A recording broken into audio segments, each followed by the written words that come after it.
resumidamente sobre a Era Napoleônica, Brasil e Império e posteriormente a independência do Brasil.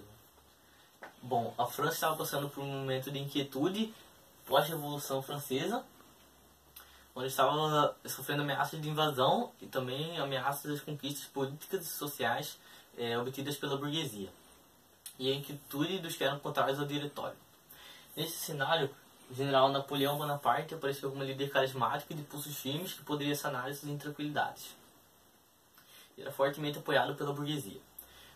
Os políticos do diretório apoiaram ele o necessário para que ele pudesse assumir o poder da França.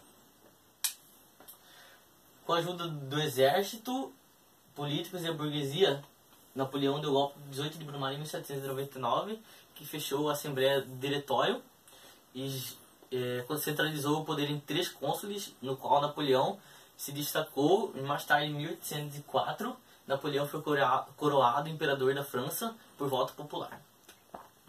Entre seus feitos, Napoleão criou o Banco da França, diminuiu a inflação e criou o Código Napoleônico ou Código Civil, que consagrava as aspirações da burguesia como liberdade individual, matrimônio civil e propriedade privada. Como Napoleão era líder supremo da França e moveu uma série de guerras durante a expansão militar, ele tinha um exército até então mais poderoso da Europa. Foi conquistando os países da Europa um a um até uma fracassada tentativa de invadir a Europa, que era a mais rica e mais poderosa nação da Europa até então, que tinha a frota marítima mais poderosa do mundo.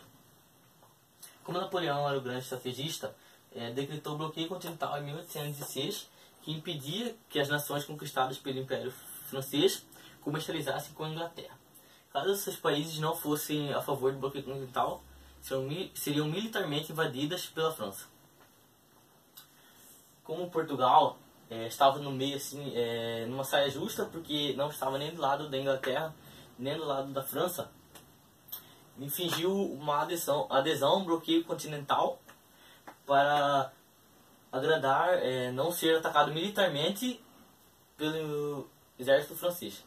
E fingiu uma não adesão ao bloqueio continental para agradar seu parceiro comercial mais importante, a Inglaterra. Pois Portugal não podia bater de frente com o exército francês, nem romper militarmente e economicamente com a Inglaterra. Em 1807, Napoleão deu seu ultimato de que se Portugal não fosse a favor do bloqueio continental, seria militarmente invadida. Então Portugal não viu outra escolha a não ser fazer um trato com a Inglaterra para que fosse escoltada até colônia no Brasil. Ao chegar no Brasil, Dom João, o rei de Portugal, teve que fazer uma parada no estado da Bahia, na cidade de Salvador, para reaver o seu estoque por necessidade. E viu como a situação estava precária, suspendeu a proibição do comércio com outros países, abrindo os portos brasileiros para as nações amigas.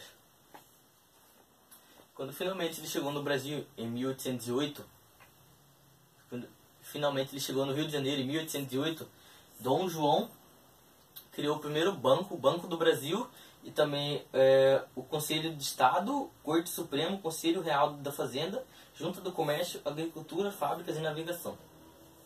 É importante ressaltar também que era proibida a circulação de jornais, então foi criado o primeiro jornal, a Gazeta do Rio de Janeiro, e o Correio Brasiliense, criado em Londres.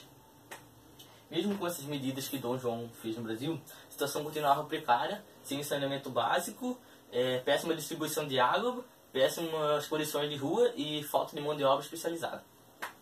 Mas, em outra mão da história, Dom João assinou o Tratado de Comércio e Navegação com a Inglaterra, que abaixaria a tarifa das importações inglesas mais do que as importações portuguesas, enquanto as outras nações importavam mais caro.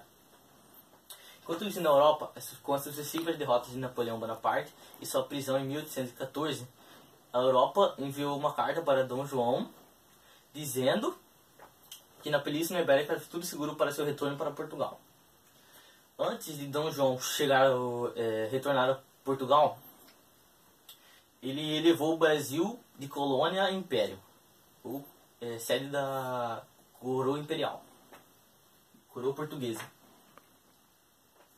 Então, finalmente, em 1821, Dom João retornou a Portugal, deixando seu príncipe regente, Dom Pedro, assumindo o poder do Brasil. Então os portugueses viram que não teria suas atendidas pelo príncipe regente.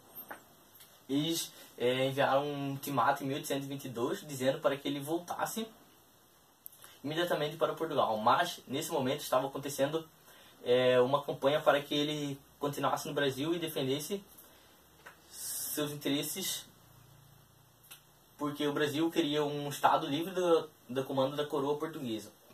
Pois as elites urbanas e os grandes proprietários escolheram Dom Pedro como seu fiel escudeiro. Então, em 9 de janeiro de 1822, ele decidiu que ia ficar no Brasil, conhecido como Dia do Fico. Depois desses acontecimentos, Dom Pedro I foi resolver alguns problemas de São Paulo. Em sua volta, ele foi abordado na colina de Ipiranga pelo mensageiro da corte, com uma carta de Dona Leopoldina dizendo que ele retornasse imediatamente para o Rio de Janeiro, porque Portugal queria invadir o Brasil. Então ele declarou independência nas margens do Rio Ipiranga.